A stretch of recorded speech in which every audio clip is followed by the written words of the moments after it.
We're halfway done re-gearing the front 10 bolt from our K5 Blazer. I'll start by setting the small pinion bearing onto the race and driving the oil seal into the housing. The pinion is slid through, the yoke goes on, and is followed by the washer and nut. I've got the yoke drawn down onto the pinion, and we're ready to move on to the next most important step of setting up gears, pinion bearing preload. Now that's basically just a measurement of how much force it takes to rotate the pinion installed in the housing. It's controlled by how far apart the two pinion bearings are. Now earlier, you saw me install a crush collar onto the axle. It's basically just a small metal sleeve that compresses as you tighten it. The more it compresses, the closer the bearings get, and the more drag there is. Now here's the kicker. You can actually use that impact gun to compress the crush collar, but it's very easy to go too far. And if you do, you can't just back off the nut and expect the crush collar to spring back out. It doesn't work that way. You have to take everything back apart and install a new crush collar. That's why they give you two. Now the slower but more accurate method is doing it by hand.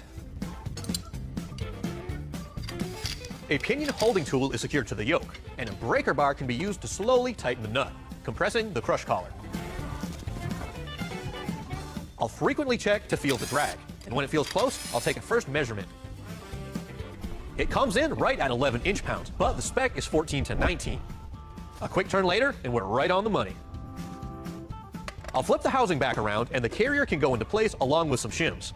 With the deeper pinion depth, the original shims would have been too tight, so I guessed and adjusted it by 15 thousandths. A dial indicator will tell the tale. Right on the money, first time out of the gate.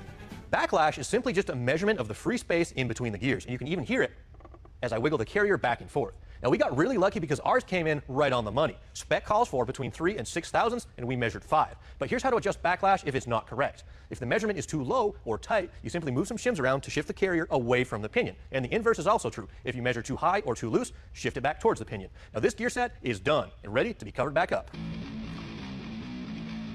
A new gasket seals the deal, and the original bolts hold it all together.